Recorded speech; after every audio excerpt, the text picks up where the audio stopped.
আজ সকালটা বাকি দিনগুলোর তুলনায় বেশ আলাদা। বাতাসে শীতের আমেজ, শিশির ভেজা ঘাস আর খোলা মাঠে তখনও রাতের কুয়াশার পাতলা স্তর ঢেকে রয়েছে। মাঝে মধ্যেই মৃদুমন্দ বাতাস ঘাসের আগায় দোল খেলে যাচ্ছে। গড়ের মাঠে আমি আর ব্যোমকেশ এমন এক শীতের সকালে প্রাতঃভ্রমণে আসাটা নিতান্তই কদাচিৎ। অদূরেই ভিক্টোরিয়া মেমোরিয়াল হল। খানিক আগেই বেশ কিছু ঘোড়ায় চেপে তাগড়াই শরীরের ইংরেজ সেনাদলকে গটগট করে কলকাতার রাজপথে এগিয়ে যেতে দেখলাম। ছোট্ট গুমটি চায়ের দোকানে সবেমাত্র মাটির ভাঁড়ে গরম চায়ে চুমুক দিতেই যাব, ঠিক সেই মুহূর্তে ব্যোমকেশ বলে উঠল, ভাইয়া, ঘটনার ডামাডোলের সঙ্গে ঘটনাক্রম, এই দুটোর মধ্যে পার্থক্য কি বলতে পারবে? জটিল প্রশ্ন। তবে এমন বিষয়ে হঠাৎ করে তোমার মনে উদ্ভব হওয়ার কি বিশেষ কারণ রয়েছে বলো তো? সেটা আমি পরে বলবো, তার আগে তুমি আমার প্রশ্নের উত্তর দাও দেখি। দেখো, ঘটনার ডামাডোল বলতে এখানে পরিস্থিতির কথা, বিশেষ করে এমন কোনো পরিস্থিতির কথা বোঝানো হয়েছে যা বর্তমান সময়কালে ধনাত্মক কিংবা ঋণাত্মক প্রভাব বিস্তার করতে সক্ষম। আর ঘটনাক্রম বলতে তো বোঝায় এমন কোনো মুহূর্ত বা পরিস্থিতি যার মধ্যে আমরা রয়েছি। রয়েছে বই কি? হ্যাঁ, কি রয়েছি? ওই যে বললাম, ঘটনাক্রমের মধ্যে রয়েছি। তবে সেটা কোন ধরনের প্রভাব বিস্তার করতে চলেছে সেটা অবশ্য জানা নেই বন্ধু। বলি, তুমি কি সকাল সকাল আফিমে নেশা করেছো নাকি? হ্যাঁ, কি সব বলছো বলো তো? আমি তো কিছুই বুঝতে পারছো না তো? এই যেমন আজ এত ভোরে আমার হঠাৎ সাজ জাগলো গড়ের মাঠে গিয়ে একটু হেঁটে আসি। তুমি হলে গিয়ে আমার সহোদর, তাই ডামাডোলে তোমাকেও কাঁচা ঘুম ভাঙিয়ে বোল দাবা করে নিয়ে এলুম। এবার ঘটনাক্রমে আমরা এমন পরিস্থিতির মুখে পড়তে চলেছি যা খানিকটা অপ্রত্যাশিত বটে। ঠিক কি হয়েছে সেটা কি বলবে? অযথা হেঁয়ালি করছো কেন বলো দেখিনি? হেয়ালি নয়, বেশ অনেকক্ষণ ধরে এক মাঝবয়সী লোক আমাদের উপর দূর থেকে লক্ষ্য রেখে চলেছে। তুমি খেয়াল করেছো কিনা জানি না, লোকটা নিজের ঘোড়াকে ঘাস খাওয়াতে খাওয়াতে এদিকেই তাকিয়ে রয়েছে। ওই দেখো। আমি ওর দৃষ্টি অনুসরণ করে দেখলাম, অনতি দূরে সত্যিই মাঝবয়সী লোক নিজের কালো ঘোড়াটাকে ঘাস খাওয়াতে খাওয়াতে আমাদের দিকে চেয়ে রয়েছে। তো তাতে কি, দেখতেই পারে। হ্যাঁ, দেখতেই পারে, তবে তার দৃষ্টি নিতান্তই সাধারণ নয়। তার চোখের দৃষ্টি রীতিমতো অনুসন্ধিৎস। কুয়াশার চাদরে প্রথমে তো তাকে ঠিকভাবে দেখাও যাচ্ছে না। তবে কি ব্রিটিশ সরকারের অশ্বারোহী বাহিনীর পুলিশের লোক নাকি? সেটা হলে তো ঘোড়া নিয়ে তারা তো টহল দেবেই, এটাই তো স্বাভাবিক। না, আমার বিশ্বাস তিনি পুলিশের লোক নন। আমি যদি খুব ভুল না হই, উনি খানিকক্ষণের মধ্যেই এদিকে আসবেন। তুমি এতটা নিশ্চিত হচ্ছ কি করে?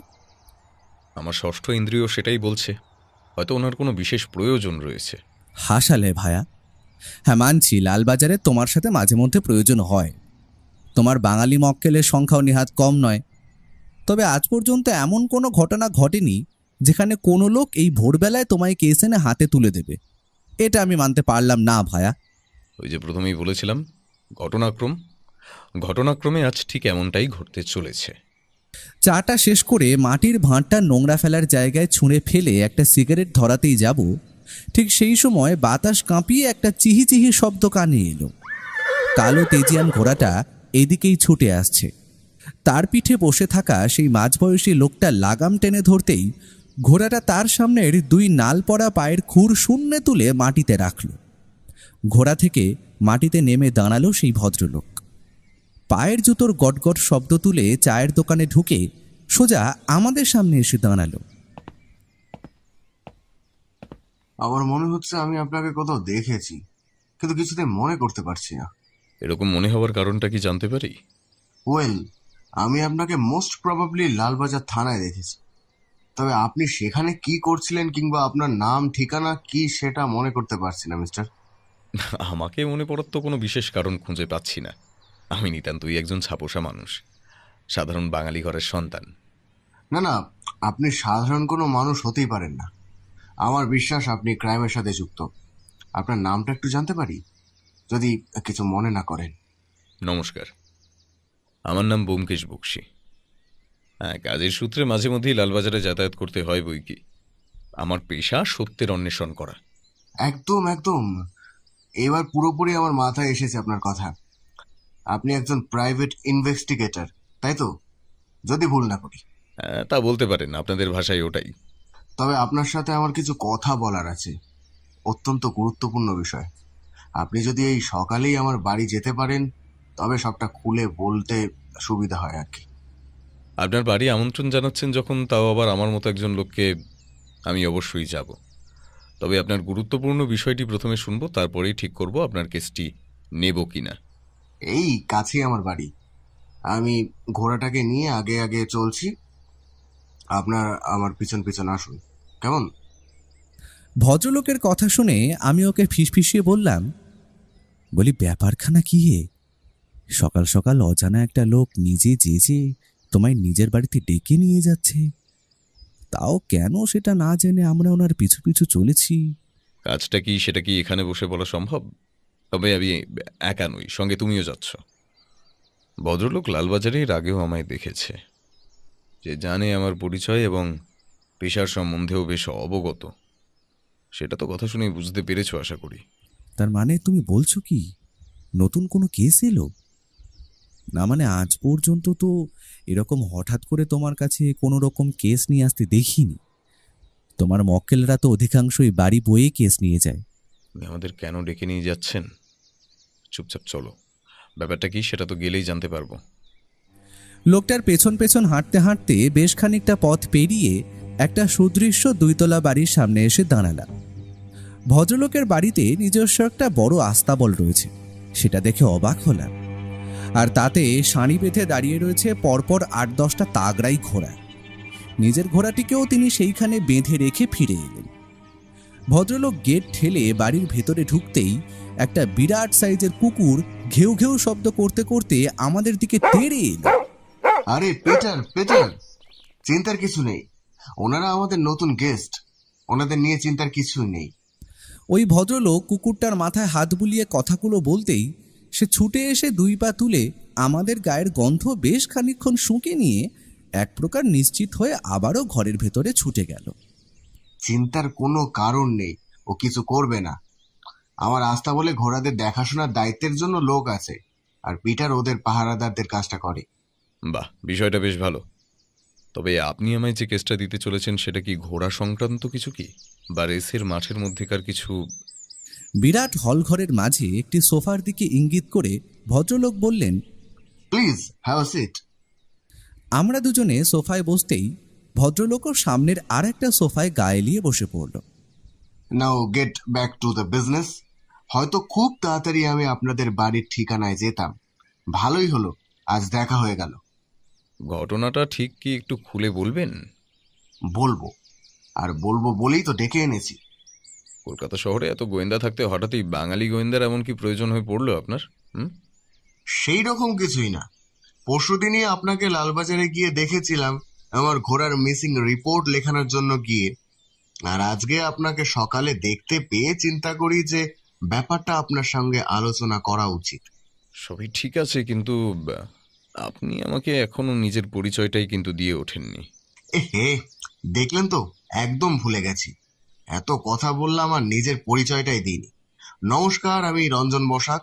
বাড়িতে ঘোড়ার আস্তাবল দেখে নিশ্চয় বুঝতে পেরেছেন আমি ঘোড়াশালার মালিক, আর মাঝে মাঝেই ঘোড়ার দৌড়ে জকির কাজ করি। সত্যি কথা বলতে এটাই আমার নেশা এবং পেশা। বেশ, বুঝতে পারলাম এবার।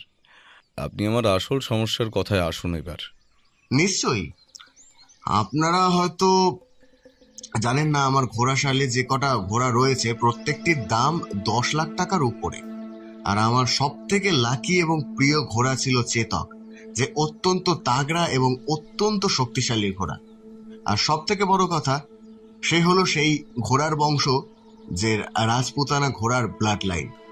যে সমস্ত ঘোড়া যুদ্ধে অংশগ্রহণ করে, চেতক ছিল সেই বংশের ঘোড়া।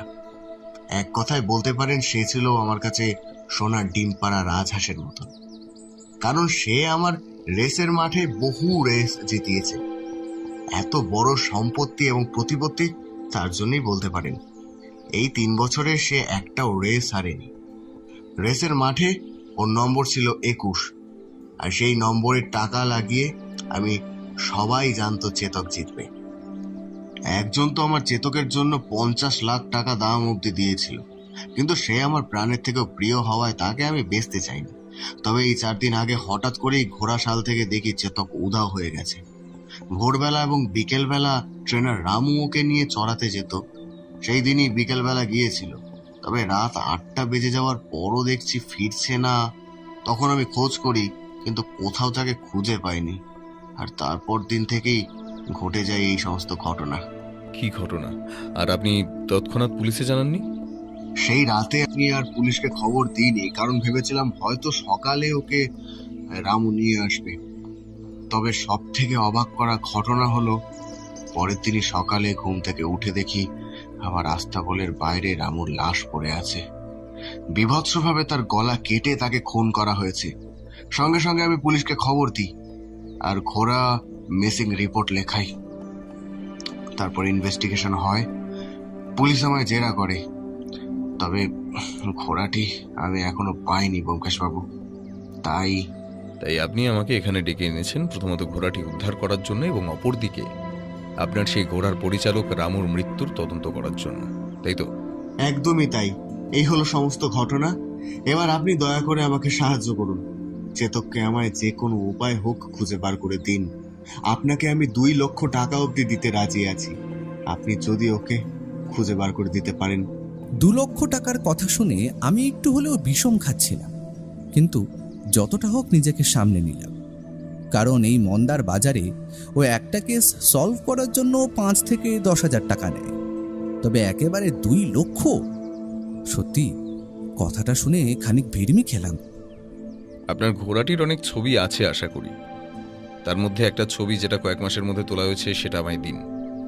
রঞ্জনবাবু উঠে গিয়ে তার কাঠের দেরাজের ড্রয়ার খুলে তার মধ্যে থেকে বার করে আনলেন একটা ছবি, যেখানে একটি তেজি কালো রঙের ঘোড়া দেখা যাচ্ছে এবং সাথে রঞ্জন বসাক, হাতে একটা মস্ত বড় ট্রফি।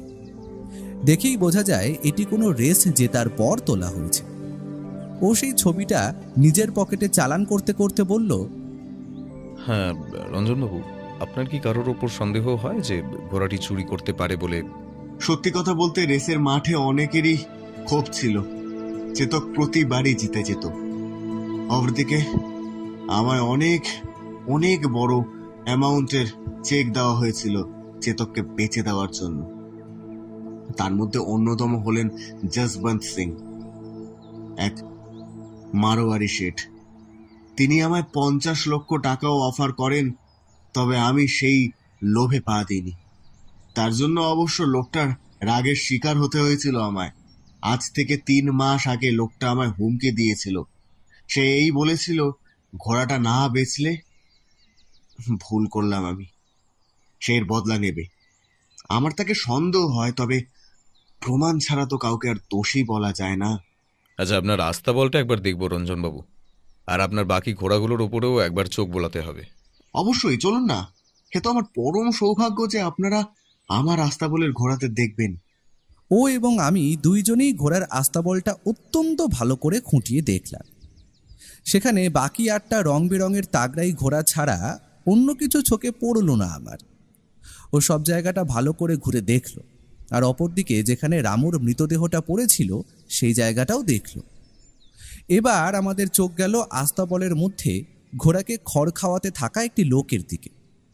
বুঝলাম সে নতুন লোক, যাকে ঘোড়াদের দেখাশোনার জন্য আনা হয়েছে। ও লোকটার দিকে এগিয়ে গিয়ে তাকে প্রশ্ন করল, তা কদিন হলো তুমি বাবুর বাড়িতে কাজ করছো, আর তোমার নাম কি? জি বাবু, এই 2 দিন হলো। আমার নাম রাজেশ। আগের ঘোড়া পরিচালক রামুকে তুমি চিনতে? হ্যাঁ বাবু, কেন চিনব না? ও তো রেসের মাঠে যেত। আমরা একসাথে কত রেস খেলেছি। আমিও রেসে নামতাম, তবে আমি তখন কাজ করতাম রসিকলাল শেঠের কাছে। সে চাকরিটা ছেড়ে দিলে কেন? আমরা গরিব মানুষ বাবু, ঘোড়ার জকি আর পরিচালনা করে পেট চালাই। যে বেশি টাকা দেবে তার কাছেই কাজ করব। এই বাবু বেশি টাকা দিলেন, তাই চলে এলাম। তোমার পুরনো মনিব তাতে কোনো আপত্তি করেননি? সে আর আমি জানবো কি করে বাবু? আমি ওনাকে কাজ ছাড়ার দিন রাতে বলে চলে এসেছিলাম। তারপর তো আর কথা হয়নি। স্ট্রেঞ্জ।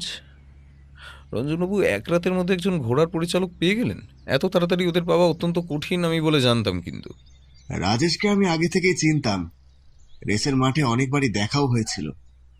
আমায় সে জানিয়েছিল যে তার মনিব তাকে কম টাকা দেয়, বেশি টাকা পেলে সে আমার কাছে কাজ করবে। রামুর মৃত্যুর পর আর কি, এই ঘোড়াগুলো তো ওকেই দেখাশোনা করতে হবে, যে তাই আর দেরি করিনি। আপাতত আপনার কেসটা আমি নিলাম, তবে এখনো সূত্র কিছু কিন্তু ধরতে পারিনি। আমি নিজের সাধ্যমতো চেষ্টা করব আপনার ঘোড়া চেতককে খুঁজে বের করার। আজ তাহলে আমি আসি, কেমন? ভদ্রলোক আমাদের বাড়ির গেট অবধি এগিয়ে দিতে এলেন। তবে বেরোবার সময় আমি আর ও দুইজনেই লক্ষ্য করলাম ব্যাপারটা।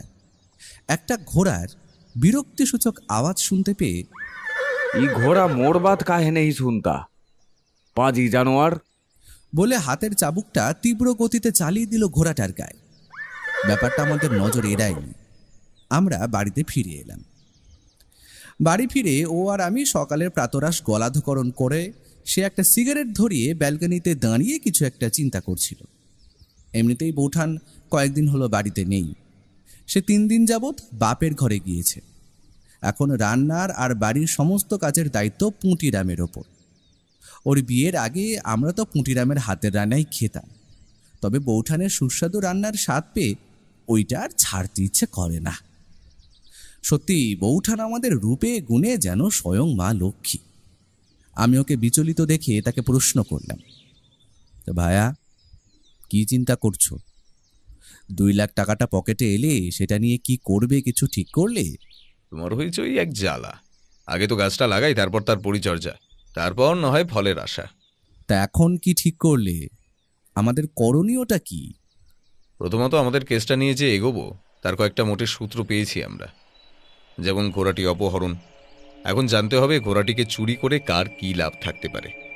দ্বিতীয়ত পুরনো ঘোড়া পরিচালক রামুর মৃত্যু। ওর মৃত্যু কি সাধারণ ঘোড়াটিকে সরানোর উদ্দেশ্যে করানো হয়েছে, নাকি সেই ছেলেটির অন্য কোনো অভিসন্ধি ছিল? কেমন? যেমন ধরো, লোভের বশে রামুই ঘোড়াটিকে চুরি করে, আর যাকে বেচবে ঠিক করে হয়তো সেই রামুকে শেষ করে দেয়। খুনের মোটিভ এখন 2টি, আমাদের সঠিকটা খুঁজে বার করতে হবে। একটা কথা কিন্তু আমায় ভাবাচ্ছে, ওটা তো একটা ঘোড়া, সেটা তো আর আংটি বা হীরের মতো না যে যেখানে পারবে লুকিয়ে রাখতে পারবে, তাই না? একদমই সঠিক। তবে আমাদের এখন যে সূত্রগুলো পেয়েছি সেইগুলো নিয়েই এগোতে হবে, বুঝলে ভায়া? আর আমার বিশ্বাস রঞ্জন বসাক তোমাকে ওই রামুর মৃত্যুর তদন্ত করতে নিয়োগ করেনি। ওটা বলতে হয় তাই বলেছে। ওই 80 লক্ষ টাকা দামের ঘোড়া খুঁজে বার করাই হলো আমাদের আসল কাজ। আমাদের একবার যশবন্ত সিং লোকটার বাড়ি থেকে ঘুরে আসতে হবে, বুঝলে? লোকটারও ঘোড়াশালে অনেক ঘোড়া আছে। চেতককে সে সেখানে রাখবে না জানি, তাও আমি লোকটাকে একবার পরখ করে দেখতে চাই সে কোনোভাবে চুরির সঙ্গে যুক্ত হয়েছে কিনা। তুমি ভাবলেই উনি ওনার আস্তাবল তোমায় যেচে দেখাবেন? দেখাবেন ভায়া, নিশ্চিত দেখাবেন। একজন লোক যদি ওনার ঘোড়া কেনার জন্য আসে, তবে কয়েক লক্ষ টাকা মুনাফা পাওয়ার জন্য নিশ্চিত দেখাবেন। আর তার জন্য লাগবে ছদ্মবেশ। তুমি যদি আমার সঙ্গে যেতে চাও তবে তোমাকেও ছদ্মবেশ নিতে হবে কিন্তু। তাই হবে। টেলিফোন ডাইরেক্টরি থেকে খুঁজে যশবন্ত সিংয়ের নাম্বার পেতে তেমন একটা বেগ পেতে হয়নি আমাদের। ও টেলিফোনে ওনার নাম্বার ডায়াল করে নিজের গলাটিকে যতটা সম্ভব নামিয়ে অন্য কণ্ঠে বলতে শুরু করলো। হ্যালো, নমস্কার, বলছি যশবন্ত সিং আছেন? ও আচ্ছা, আপনি তিনি। নমস্কার, আমি শুভেন্দু নস্কর। আমি অনেকদিন ধরেই একটি ভালো তাগড়াই এবং শক্তিশালী ঘোড়া কিনবো চিন্তা করছি। তা আপনার কাছে তো শুনেছি অনেক ঘোড়া আছে, তা আমি কি সেইগুলো দেখতে আসতে পারি? ঘোড়া পছন্দ হলে আপনি আপনার বলা দামই পাবেন। 10 লাখ 12 লাখ যা বলবেন সেটাই দিতে রাজি আমি, কোনো অসুবিধে নেই। হ্যাঁ হ্যাঁ, অবশ্যই অবশ্যই। তবে আজ বিকেলে দেখতে আসি, কেমন? হ্যাঁ, নমস্কার নমস্কার। ও ফোনটা নামিয়ে এবার নিজের সাধারণ গলায় উত্তর দিল, আজ বিকেল ঠিক 4টেতেই টাইম দিয়েছেন ভদ্রলোক। আমাদের ছদ্মবেশ পরে প্রস্তুত থাকতে হবে। আর তুমি কিন্তু ভুল করে মুখ খুলে বলে ফেলো না যে আমরা রঞ্জন বসাকের বাড়ির ঘোড়শালাটিও দেখতে গিয়েছিলাম, মনে থাকে যেন। ওখানে তুমি যতটা সম্ভব চুপ থাকার চেষ্টা করো, যা কথা বলার আমি বলবো। কি ছদ্মবেশ নেবে ঠিক করলে? ও তুমি বিকেলেই দেখতে পাবে। আমি এখন একটু থানায় বিধুবাবুর সঙ্গে কথা বলে আসি। রামু ছেলেটার মৃত্যুর কি কি তথ্য ওনারা এতক্ষণে আবিষ্কার করতে পেরেছেন সবটা আমায় জানতে হবে। আরও নতুন কিছু তথ্য জানতে হবে, সেটা জানা ছাড়া সম্ভব নয়। তুমি এক কাজ করো, গুটিরামের সঙ্গে বসে বসে ওর হাতে হাতে কিছুটা কাজ এগিয়ে দাও। জো হুকুম। তবে পুলিশ তো আশা করা যায় আমাদের রঞ্জনবাবুকে একবার না হোক একবার তো জেরা করেইছেন। তুমি ওনাদের কাছে গেলে নিশ্চিত আরও কোনো নতুন তথ্য জানতে পারবে আশা করি। দুপুরের আগে আগেই সে ফিরে এসেছিল বটে, তবে তখন আর তাকে বিরক্ত করিনি। সেই দিন দুপুরের খাবার শেষ করে একটু ভাত ঘুম দিয়েছিলাম। ঠিক ওই 4টে নাগাদ একজন লোক আমাদের ঘরে প্রবেশ করে আমাদের ঘুম থেকে ডাকলো। লোকটার মাথায় বেশ লম্বা লম্বা চুল, সাথে একটা সাদা রঙের টুপিও আছে। মুখের দিকে তাকাতেই লক্ষ্য করলাম সেখানে তখন বিরাজ করছে একটা বড় মিলিটারি গোঁফ। তার উপর লোকটার পরনের শার্ট, প্যান্ট, এমনকি জুতোটাও সাদা রঙের। গলায় সোনার হার এবং হাতের 4 আঙুলে 4টে করে সোনার আংটিও লক্ষ্য করলাম। এইরকম সাজে আমিও প্রথমে বুঝতে পারিনি এটা ব্যোমকেশ। কি ভাইয়া, এই পোশাকটা ঠিক আছে তো? ঠিক ওই উঠতি বড়লোকদের মতো লাগছে না? 10 লাখ টাকার একটা ঘোড়া কিনতে যাচ্ছি, এতটা বাহার মানাবে আশা করি। তুমিও তৈরি হয়ে নাও। কথাটা বলতে বলতেই আমার ফসলহীন মুখে, যেখানে কোথাও কোনো দাড়ি গোঁফের চিহ্ন অবধি ছিল না, কিছুক্ষণের মধ্যেই আমার নাকের নিচে চাপিয়ে দেওয়া হলো একটা গোঁফ আর একটা ফ্রেঞ্চ কাট দাঁড়ি। সত্যি কথা বলতে আমার ছদ্মবেশের দরকার তেমন একটা ছিল বলে তো আমি মনে করি না, তবুও সাবধানতা অবলম্বন করতে চায়। মাথায় রেখো, তোমার নাম অংশু নস্কর আর আমি শুভেন্দু নস্কর। তুমি আমার নিজস্ব ভাই, আর আমরা ঘোড়া খুঁজছি রেসের মাঠে ঘোড়া নামাবো বলে। এই তথ্যগুলোই প্রথমে মাথায় রাখো। তোমায় গলা পরিবর্তন করার দরকার নেই, ওটা আমায় করলেই হবে। বিকেল ওই 4:30 নাগাদ ট্যাক্সি আমাদের পৌঁছে দিল শেঠ যশবন্ত সিংজির বাড়ির বড় ফটকের বাইরে। দারোয়ানকে আশা করা যায় বলাই ছিল, তাই সে আমাদের দোতলা মহলের মতো বাড়িটার বৈঠকখানায় বসিয়ে নিজের মনিবকে ডাকতে চলে গেল। কিছুক্ষণ অপেক্ষা করার পর দোতলার সিঁড়ি থেকে একজন মাঝবয়সী পেট মোটা লোককে আমরা নামতে দেখলাম। ভদ্রলোক যে শৌখিন তাতে কোনো সন্দেহই নেই। আমাদের কাছে এসে নমস্কার জানিয়ে তিনি অন্য একটি সোফা দখল করে হিন্দি বাংলা মিলিয়ে বললেন, জি आप लोग बैठिए। আমি আস্তাবলের সব ঘোড়া একদম ক্লিন করে রেখেছি।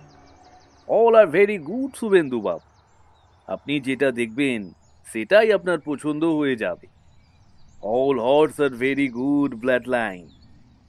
তাই রেসের মাঠে নামলে আপনি জিতবেন, আমায় বিশ্বাস করুন। ও যতটা সম্ভব নিজের গলার স্বরটা একটু নামিয়ে অন্যরকমভাবে জবাব দিল, দেখুন, আমি একটা তাগড়াই ঘোড়ার খোঁজ করছি, যেটা আমায় সব রেস জিততে হেল্প করবে। তা আপনি যদি আমায় এমন ঘোড়ার খোঁজ দিতে পারেন, আমি আপনাকে মুঁ মাঙ্গা রকম দেব। Sure sure. আপনি কেমন ঘোড়া চাইছেন একটু বলবেন? আপনি তো রেসের মাঠে যান আশা করি। আমি 3 মহিনা আগে রেসের মাঠে একটা কালো রঙের বেশ তাগড়াই ঘোড়া দেখেছিলাম। কি যেন নাম লোকটার, যতদূর মনে পড়ছে রঞ্জন বলে। হ্যাঁ, রঞ্জন বলে কিছু একটা ছিল। তা তা আমি লোকটার ওই ঘোড়াটার মতো ঘোড়া চাই। আচ্ছা, বুঝলাম। আপনিও তাহলে আমার মতো ওই ঘোড়াটির খোঁজ করছেন। তবে ওটা ওয়ান অ্যান্ড অনলি পিস খালি ওই স্কাউন্ড্রেল লোকটার কাছেই আছে। আমি সব মিলিয়ে 50 থেকে 70 লাখ টাকা অবধি অফার করি, কিন্তু সে সেটা বেচতে রাজি হয়নি। আমার বিশ্বাস আপনিও তাকে যত রকমই দিন না কেন, সে ওটা বেচবে না। বুঝতে পারলাম। ঠিক আছে, আপনি আমায় একটা কালো ঘোড়া দেখান। চলেন আপনার রাস্তা বলে। লোকটার পুরো আস্থা বলে প্রায় 22টা ঘোড়া আমরা দেখলাম সব মিলিয়ে, কিন্তু কোনোটাই চেতক না, সেটা আর বলে দিতে হয় না। সমস্ত ঘোড়াগুলিই ও অত্যন্ত মনোযোগ সহকারে দেখল, তবে সন্দেহজনক কিছু লক্ষ্য করতে পারলো বলে তো আমার মনে হয় না। এমন সময় যশবন্ত সিং লোকটা মাথা নিচু করে বলে উঠল, রঞ্জনকে আমি তখন রাগের মাথায় হুমকি দিয়েছিলাম আর উল্টা সিধা বাত বি করেছিলাম। আমার সেটা করা উচিত হয়নি, এখন সেটা বুঝতে পারছি। অবশ্যই, যে লোকের সব থেকে পছন্দের ঘোড়া তাকে সমস্ত রেসে জিততে সাহায্য করে, কোটি কোটি টাকা সে জিতে আনে, তবে তাকে কেন সে বেচবে? একদম ঠিক বলেছেন আপনি। আপনার কি কোনো ঘোড়া এখনো পছন্দ হলো? হ্যাঁ হ্যাঁ, ওই যে কালো ঘোড়াটা আমি দেখে গেলাম। বাড়িতে যাই দেন, আমি যদি ডিসাইড করি, যদি কিনি, অবশ্যই আমি আপনাকে কল করব। ঠিক আছে। আজ তাহলে উঠি, কেমন? ওটা কি? কোনটা? ও হাত দেখালো। আস্তাবলের থেকে খানিকটা দূরে ছোট মতো একটা অন্য আস্তাবল ঘরের দিকে। ওখানেও যে একটা ঘোড়া বাঁধা আছে তাতে কোনো সন্দেহই নেই। আমরা সেই দিকে এগিয়ে গেলাম।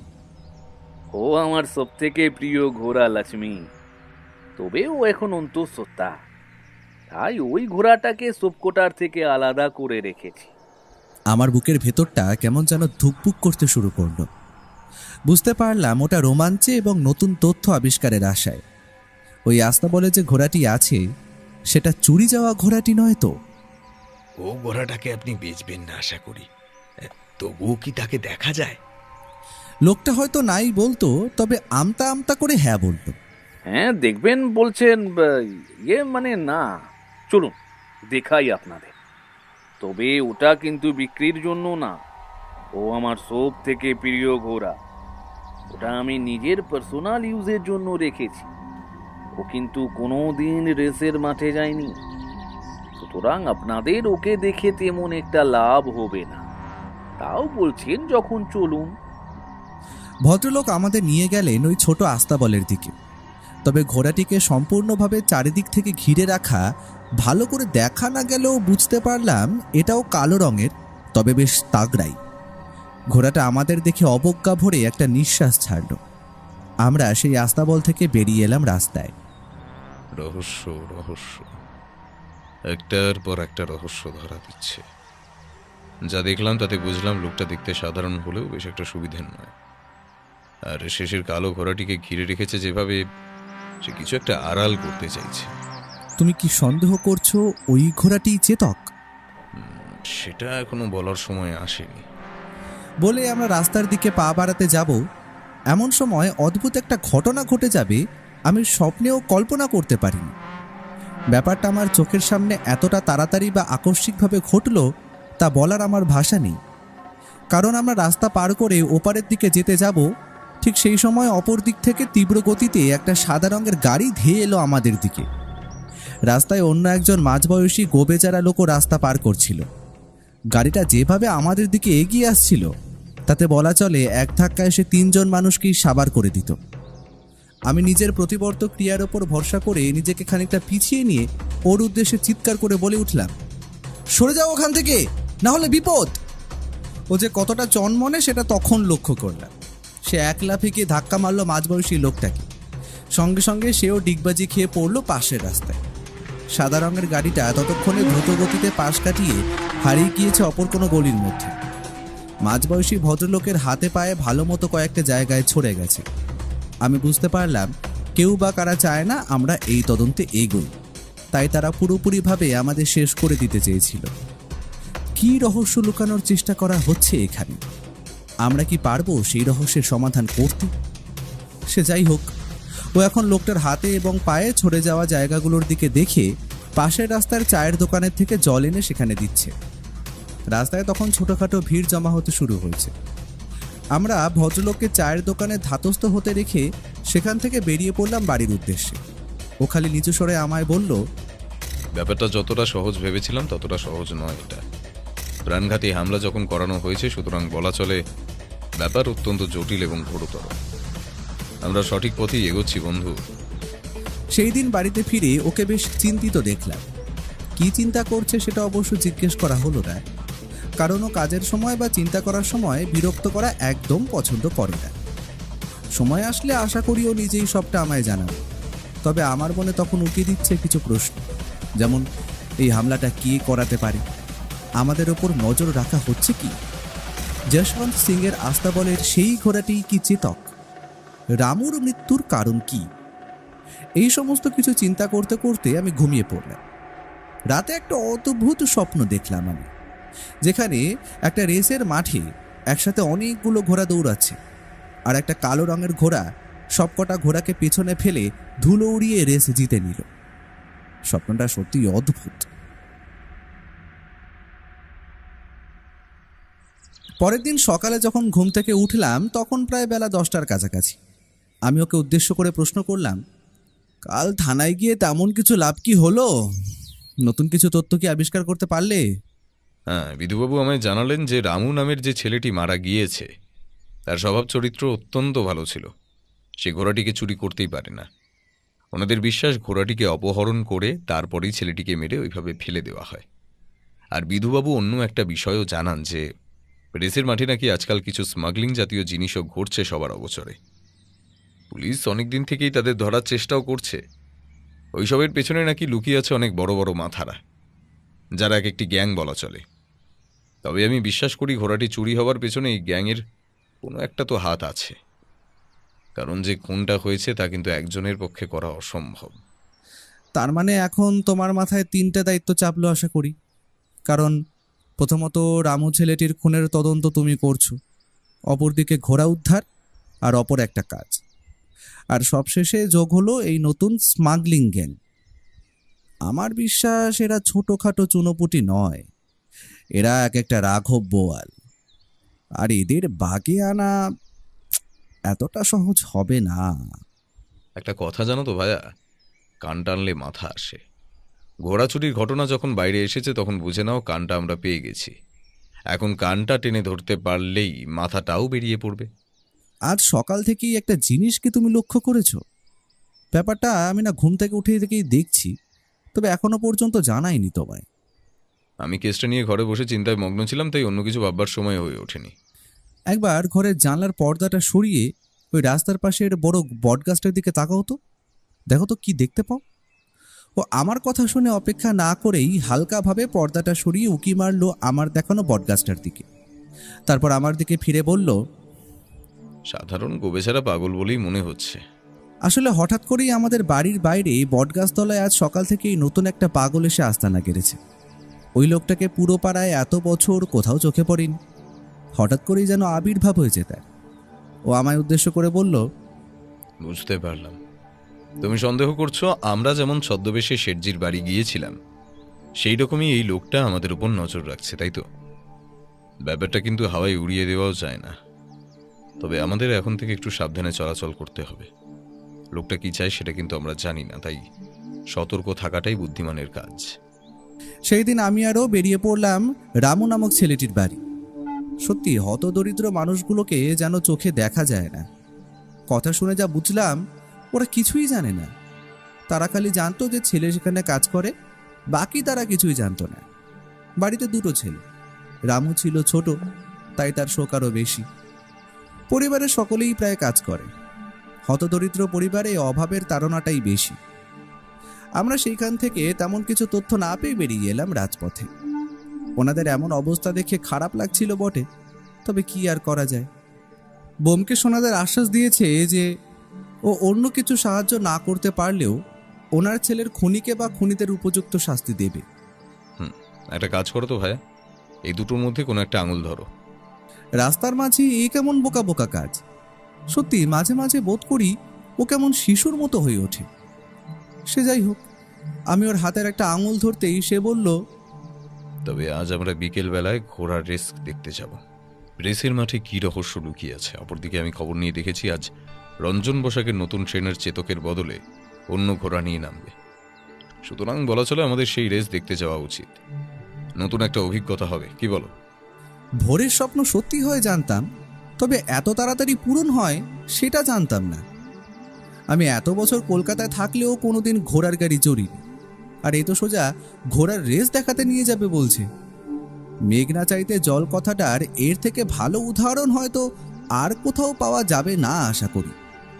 আমরা ঘোড়ার রেস দেখতে যাচ্ছি ঠিকই, কিন্তু সব থেকে বড় ব্যাপার হলো আমাদের চোখ কান খোলা রেখে চলতে হবে।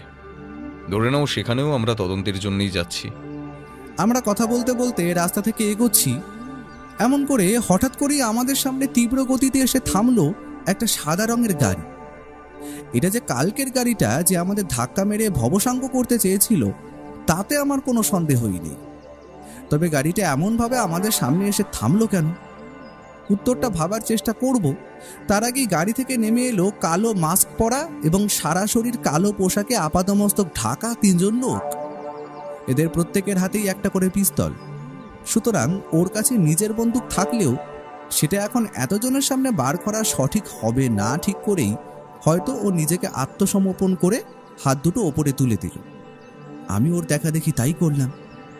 হঠাৎ করেই ওদের মধ্যে একজন আমাদের উদ্দেশ্যে হুমকির সুরে বলে উঠল, তাড়াতাড়ি গাড়িতে ওঠ হারামজাদা, বেশি কাঁই করলে এখানেই শেষ করে দেবো। আমরা আর কথা না বাড়িয়ে উঠে গিয়ে বসলাম সেই সাদা রঙের গাড়িটার পেছনের সিটে। লোকগুলো আমাদের মাঝখানে বসিয়ে নিজেরা গাড়ির সিটে বসলো। তারপর বলল, গাড়ি ছাড়, এক জায়গায় বেশিক্ষণ দাঁড়ানো সেফ না। কেউ কিছু বুঝতে পারলে অথবা পুলিশ কিছু জানতে পারলে কেলেঙ্কারি হবে। কথাটা বলার সাথে সাথে এই লোকগুলো আমাদের নিয়েই গাড়ি ছেড়ে দিল। লোকগুলোর মতলব যে কি তা ঠাউর করতে পারলাম না। ওদের একজন ব্যোমকেশের দিকে তাকিয়ে বলল, তোর নাম ব্যোমকেশ আশা করি। খুব বার বেড়েছিস তাই না?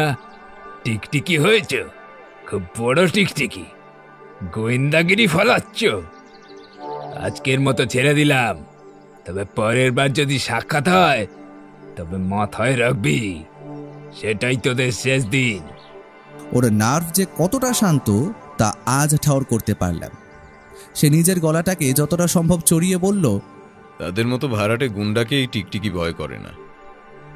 যে গ্যাংয়ের লোকই তোরা হোস না কেন, সব কটাকে জেলের ভাত খাওয়াবো। নাহলে আমি আর নিজেকে সত্যের নিশি বলবো না। সাহস দেখেছো সাব? তুমি বললে ওকে এখানেই খতম করে দি। একেবারে শেষ করে দিলেই তো ল্যাটা চুকে যায়।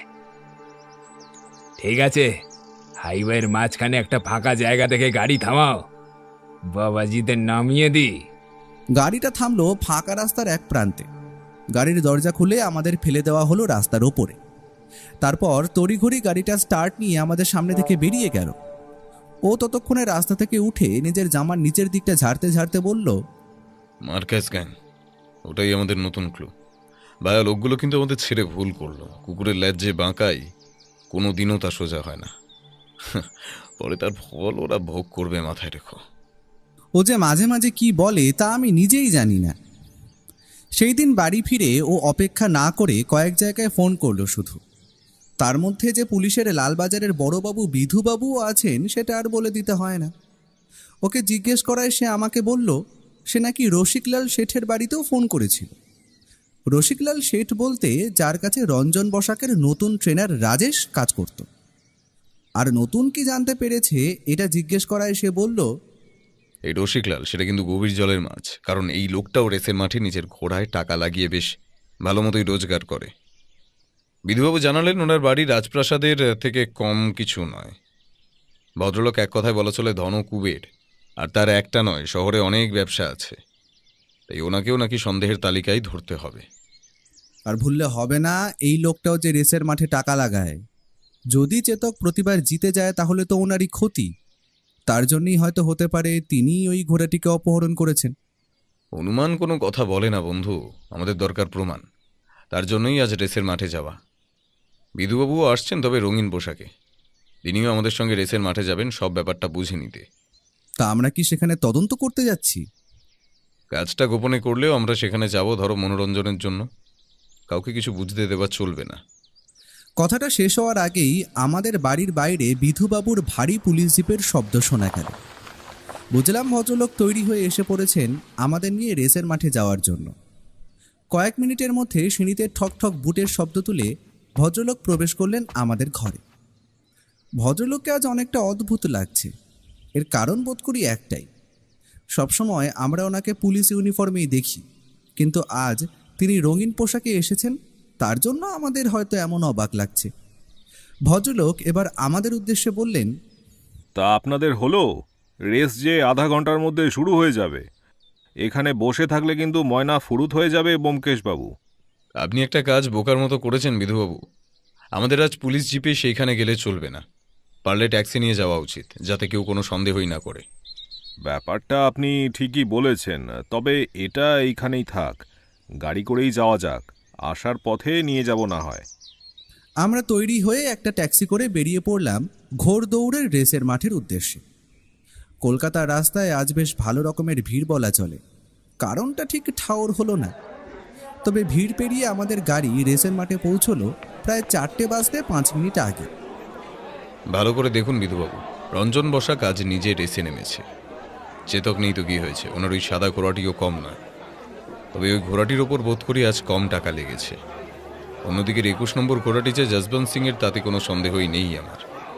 ভদ্রলোক কোনো ট্রেনারকে নিয়ে এই রেসে ওনার ওই ঘোড়াটিকে নামিয়েছেন। এবার দেখা যাক কে রেস জেতে। প্রতিটি ঘোড়াই অত্যন্ত তাগড়াই, সেটা আর বলে দিতে হয় না। আমি কোনোদিনও রেসের ট্র্যাক দেখিনি, আজ প্রথম দেখলাম। প্রায় 10-12টা রেসের ট্র্যাক রয়েছে। এখানে সবকটাই সাদা রঙের লাইন দিয়ে মার্ক করা রয়েছে, আর প্রতিটি ট্র্যাকে একটি করে ঘোড়া এবং তার সাথে রয়েছে তার ট্রেনার। ঘোড়ার পিঠে বাঁধা ওই বসার জায়গাটি বোধ করি ঘোড়ার স্যাডেল। আমি এইসব ভাবছি, হঠাৎ করেই তীব্র বন্দুকের শব্দ শুনতে পেলাম। বুঝতেই পারলাম রেস রেফারি শূন্যে বন্দুক ছুড়ে রেসের সূচনা করেছে। সঙ্গে সঙ্গে তীব্র গতিতে ঘোড়াগুলি ছুটতে শুরু করল। ওহ, সে কি রেস! এমন অভিজ্ঞতা আমার জীবনে এই প্রথম। একবার রঞ্জন বসাকের ঘোড়া প্রচণ্ড জোরে দৌড়ে এগিয়ে যাচ্ছে সবাইকে পেছনে ফেলে। অপরদিকে আবার 21 নম্বর ঘোড়াটিও মাঝে মাঝেই এগিয়ে যাচ্ছে, তাকেও পেছনে ফেলে। পুরো রেসের ট্র্যাকটায় ধুলো চারিদিকে ছড়িয়ে আছে। ঘোড়াগুলি যাওয়ার সময় যে পরিমাণ ধুলো ওড়াচ্ছে তা চারিদিককে ঢেকে দিতে বাধ্য। সত্যি এ একরকম খেলাই বলে, কেউ কাউকে ছাড়বে না। অবশেষে ফিনিশ লাইনে প্রথম পৌঁছলো রঞ্জন বসাকের সেই সাদা ঘোড়াটি। সাদা ঘোড়াটির উপর আজকেও আশা করি টাকা লাগায়নি, তাই ওটা জেতার ফলে বেশিরভাগ মুনাফা পাবে রঞ্জন বসাক। কিন্তু ট্রফি দেওয়ার পর ওখানে ওটা কি চলছে? আমরা রেস শেষ হওয়ার পরও চারিদিকটা দেখার জন্য প্রায় আধ ঘন্টা অপেক্ষা করছিলাম। মানুষের ভিড় উপচে পড়েছে সেই সাদা ঘোড়াটির সাথে রঞ্জনবাবুকে ট্রফি নিতে দেখার জন্য। একটা অদ্ভুত ব্যাপার ঘটল, যেটা একদম অপ্রত্যাশিত। রঞ্জন বসাক এবার ওনার সাদা ঘোড়ার পিঠে বাঁধা ওই বাদামি রঙের স্যাডেলটি খুলে নিল আর মাইকে ঘোষণা করল, যে সব থেকে বেশি দাম দেবে আমি এই নতুন ঘোড়াটির স্যাডেলটি তাকেই বিক্রি করে দেব। এটাও একটা পয়সা কামানোর উপায়, বুঝলেন বিধুবাবু? আসলে জেতা ঘোড়ার জিনিসটা শৌখিন জিনিস মনে করে অনেকেই ওটা চড়া দামে কিনতে চাইবে। ওর কথাই সত্যি হলো। একজন লোক দেখে বেশ বড় লোক মনে হলো। প্রায় 25,000 টাকা দাম দিয়ে ওই সামান্য চামড়ার স্যাডেলটি কিনে নিলেন তিনি। আর সবথেকে অবাক করার বিষয়, সাধারণ মানুষ এই ব্যাপারটা নিয়েও বেশ আনন্দ উপভোগ করছে। রেস শেষ করে তখন রঞ্জন বসাক আমাদের দেখতে পেয়ে নিজের ঘোড়াটিকে ট্রেনারের কাছে পরিচর্যার জন্য ছেড়ে দিয়ে আমাদের দিকে এগিয়ে এলেন। আপনার রেস দেখলাম রঞ্জনবাবু, সত্যি আপনার এলেম আছে। চেতককে ছাড়াও এই রেস আপনি জিতে গেলেন, দারুণ ব্যাপার। অনেক ধন্যবাদ আপনাকে ব্যোমকেশবাবু, কিন্তু চেতককে ছাড়া আমার ভালো লাগে না। ওকে খুঁজে বার করার কাজ কত দূর? আপনারা কি ওকেই খুঁজতে এসেছেন? একদমই না, আমার এই বন্ধুটি কোনোদিন রেস দেখেনি বলল, তাই ওকে দেখাতে আনলাম। সত্যি আপনার জবাব নেই, তবে আমি আমার মতো চেষ্টা করছি আপনার ঘোড়াটিকে উদ্ধার করা। আমার বিশ্বাস বেশি সময় লাগবে না আর তাকে উদ্ধার করতে। রহস্যের জাল অনেকটাই গুটিয়ে এনেছি, এখন মাছ টোপ গিললেই তুলে নেব। আপনার চিন্তা করতে হবে না। অনেক ধন্যবাদ আপনাকে, সেটারই অপেক্ষায় রইলাম। তবে আপনি আপনার ওই স্যাডেলটি বিক্রি করে দিলেন? ভদ্রলোক হো হো করে হেসে বললেন, এটা একটা পয়সা কামানোর উপায়ও বলতে পারেন। জেতা ঘোড়ার যে কোনো জিনিস সাধারণ মানুষ প্রায় অনেক টাকা দিয়ে কিনে নিতে চায়। এই স্যাডেলটার দাম 10,000 টাকাও হবে না। দেখলেন আমি এটা কত সহজে 25,000 টাকায় বিক্রি করে দিলাম। বুঝলাম। আজ তবে আসি, কেমন? নতুন কোনো তথ্য আবিষ্কার করলে আমি নিশ্চিত আপনাকে জানাবো। ধন্যবাদ। বলে আমরা নমস্কার জানিয়ে সেই স্থান থেকে বেরিয়ে এলাম। তবে ওর কপালে কেন যে ভ্রুকুটি, সেটা ঠিক ধরতে পারলাম না। সে কি রেসের মাঠে নতুন কোনো তথ্য আবিষ্কার করেছে নাকি? সবটাই ওই জানি, কিন্তু ওকে এখন প্রশ্ন করা বৃথা। জানি কোনো প্রশ্নের উত্তরই পাওয়া যাবে না। বিধুবাবু নিজের জিপ নিয়ে চলে যাওয়ার আগে সন্ধ্যার ওই হালকা আলোতেও আমরা খেয়াল করলাম বটগাছের নিচে তখন ওই সকালের দেখা পাগলটা বসে নিজের মনে ভুলভাল বকছে আর আমাদের বাড়ির দিকে তাকিয়ে আছে। সত্যি ব্যাপারটা বড়ই সন্দেহজনক। ব্যাপারটা ওরও দৃষ্টিগোচর হয়নি, তবে ওর কথা চিন্তা করলে ও কেসে মন দিতে পারবে না আশা করি। সন্ধ্যায় আমি আর ও তখন বসে কেসটা নিয়ে খানিকটা কথা বলছি। ঠিক এমন সময় পুঁটিরাম আমাদের সামনে চায়ের ট্রেটা রেখে গেল। ও তখন উঠে হালকা পায়চারি করতে করতে চিন্তা করছিল। গরম চাটা যে এইদিকে নিজের মতো ঠান্ডা হয়ে যাচ্ছে সেই দিকে তার যেন খেয়ালই নেই। এমন সময় হঠাৎ করেই ও নিজের পকেট হাতড়ে বার করে আনলো একটা সিগারেট, আর সেটা ধরিয়ে একটু শুক টান দিল। ধোঁয়াটা উড়ে ঘরের পেছন দিকে দরজার দিকে যেতেই লক্ষ্য করলাম ব্যাপারটা। ও যেদিক করে পেছন ঘুরে দাঁড়িয়েছে সেই দিক দিয়ে উকি মারছে একটা নারী মূর্তি। এ যে আমার অত্যন্ত চেনা মুখ, এ যে বৌঠান, মানে আর কেউ না, ব্যোমকেশের সহধর্মিনী। আমার দিকে তাকিয়ে সে মুখে আঙুল দিয়ে বুঝিয়ে দিল ওকে বুঝতে না দিতে। আমি বুঝতে পারলাম সে ভায়াকে হঠাৎ সামনে এসে চমকে দিতে চাইছে। এতদিন পর বৌঠান বাড়ি ফিরল বলে কথা। আমি আর কথা না বলে চুপচাপ হাসি হাসি মুখ করে বসে রইলাম সোফার ওপর, আর মনে মনে প্রমাদ করলাম, কারণ ওর হাতে জ্বলছে আধ খাওয়া সিগারেট। এদিকে বৌঠানের কড়া নির্দেশ আছে, দিনে 2টোর বেশি খাওয়া একদমই চলবে না। আর এই কয়েকদিন বৌঠান না থাকায় তার বেঁধে দেওয়া গণ্ডি অতিক্রম করেছে। এই ব্যাপারটা নিয়ে ছোটখাটো একটা গৃহযুদ্ধ লাগতে পারে এমন একটা আশঙ্কা আমার মন করছিল। ও সোফায় এসে বসার সাথে সাথেই বৌঠান ছুটে এসে ওর চোখে নিজের 2টো হাত রেখে বন্ধ করে দিল। তারপর বলল, বলো তো আমি কে? 7 জন্ম একসঙ্গে থাকবো যখন ছাদনাতলায় ফোন করেছিলাম, তাও আবার 7 পাকে ঘুরে, তখন কি আর এই কোমল হাত আর এবং কণ্ঠ বলা যায়? দোষ, তুমি প্রতিবার দৌড়ে ফেলো, এর জন্যই ভালো লাগে না। বৌঠান তুমি কিন্তু ভুলে যাচ্ছ তুমি একজন ডিটেকটিভের স্ত্রী। হ্যাঁ, ওটাই আমার সবচেয়ে বড় দুর্ভাগ্য আর কি। তো তোমরা দুজন মিলে বাড়িটার অবস্থা কি করে রেখেছো? হ্যাঁ, এ মা, ছি ছি ছি ছি, একটু তো পরিষ্কারও করতে পারতে বলো। শুধু বসে বসে খেয়েছো, রান্নার বাজারটাও তো বোধহয় পুটিরাম করে দিয়েছে। তোমরা কি ঘরের কাজটা করলে কদিনে? মহারানী আপনি একটু বসুন, আর এই যে চাটা এখনো ঠান্ডা হয়নি, এটা খেয়ে আমায় উদ্ধার করুন। অত জ্ঞান শুনতে আমার ভালো লাগছে না। ঠাকুরপো, দেখছো তো ওনার অভ্যেসটা? 2 দিন বাড়িতে নেই তাতেই আমার আর ভালো লাগছে না। 1 সপ্তাহের জন্য গেলে তো বোধহয় চিনতই না আমাকে। সে যাই হোক, ঘরে প্রবেশ করতেই দেখি যে একটা সিগারেট জ্বালিয়ে খেলে, আর ওই অ্যাস্ট্রেতে তো এখনো 4, 10, 12টা সিগারেটের অবশেষ পড়ে আছে। 3 দিনে তো 6টা থাকার কথা। আমি আর বললাম না। বাইরে সে আরো কতগুলো সিগারেট সাবার করেছে। ঘরে জমে থাকা সিগারেটের অবশেষগুলো আগেই ও সরিয়ে ফেলতো, তবে বৌঠান সেই সুযোগ না দেওয়ার কারণে বামাল সমেত চোর গ্রেপ্তার। এটা ওঠা মন ভোলানো কথা বলে বৌঠানকে তাও একটু সামলানো গেল বহু কষ্টে। মনে হচ্ছে কোনো না কোনো একটা কেস এসেছে নতুন, না হলে তুমি আর ঠাকুরপো এভাবে চিন্তিত অবস্থায় বসেছিলে। আমার চোখে কিন্তু ফাঁকি দেওয়া অসম্ভব। সত্যি গোয়েন্দাগিরি বটে আমাদের বৌঠান, ওর উপযুক্ত সহধর্মিনী। হ্যাঁ, একটা 2 লাখ টাকার কেস এসেছে। যদি কেসটা সফলভাবে সমাধান করতে পারি, তোমার জন্য একটা সোনার হার গড়িয়ে দেব। কথা দিলাম, 10টা না 5টা না, একমাত্র স্ত্রী বলে কথা। সে তুমি যতই কথা ঘোরানোর চেষ্টা করো, বেশি সিগারেট খাওয়ার শাস্তি তুমি পাবেই। বৌঠান এবং ওর এই ছোটখাটো মিষ্টি কলহ বিদ্বেষ আমি খুব উপভোগ করি। আমার মতে এইগুলোই কোনো একটা সম্পর্কে ভালোবাসা বাড়ায়। আর এই 2 লক্ষ টাকার কেসটা কি গো ঠাকুরপো? তুমি তো এই সবে এলে, একটু বিশ্রাম নাও, পরে আস্তে আস্তে সব বলবো। বৌঠান ঘরের দিকে গেল। ও যেন একটু হাঁপ ছেড়ে বাঁচল। তারপর আমার উদ্দেশ্যে বলল, এই জন্য বলি তুমি বিয়ে না করে বেশ ভালোই আছো ভাইয়া। তবে কাল তৈরি থেকো, অনেক দরকারি কাজ আছে। কেসটা অনেকটাই গুটিয়ে এনেছি, আশা করি আর বেশি সময় লাগবে না। পরের দিন সকালে যখন ঘুম ভাঙলো তখন প্রায় বেলা ওই 10টার কাছাকাছি।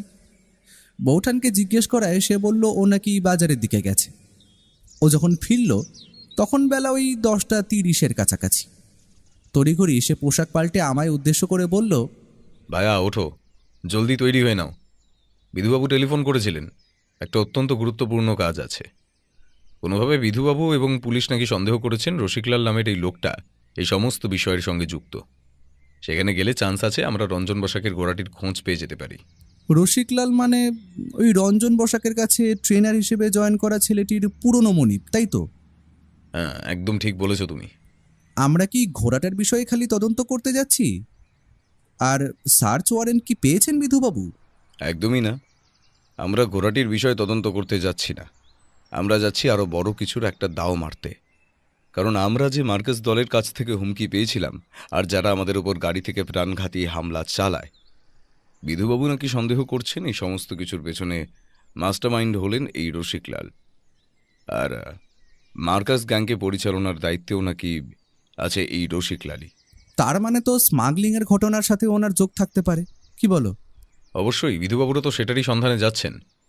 যদি কোনো স্মাগলিংয়ের জিনিস উদ্ধার করা যায় আর তার সঙ্গে বাড়িটা চেকিং যখন হবে, পুরো বাড়িটা ঘুরেও দেখা হবে, সেখানে কোনো ঘোড়া আছে কিনা সেটাও দেখা হয়ে যাবে। তার মানে বলতে চাইছো এক ঢিলে দুই পাখি, তাই তো? ঢিলটা আগে ছুঁড়েই দেখা যাক, পাখি কিছু হাতে আসলে তো শোনায় সোহাগা। চলো বেরোনো যাক। আমরা কথা বলতে বলতেই তার মাঝে বিধুবাবুর 3টে পুলিশ জিপ এসে দাঁড়ালো আমাদের বাড়ির সামনে। আমরা আর সময় নষ্ট না করেই উঠে বসলাম তাতে। গাড়িটা আমাদের থামালো একটা মহলের মতো দেখতে বড় বাড়ির সামনে। বাড়ির সিংহ দরজাটাই এত বড় আর কি বলবো। আর বাড়ির গেট পেরিয়ে বাগানের নুড়ি পাথর বেছানো পাকা পথ দিয়ে এগোতে এগোতে একটা ঝর্ণাও নজরে পড়ল। বাড়ির প্রবেশদ্বারের আগে পরপর সার দিয়ে সাজানো আছে প্রায় 7-8টা দামি দামি গাড়ি।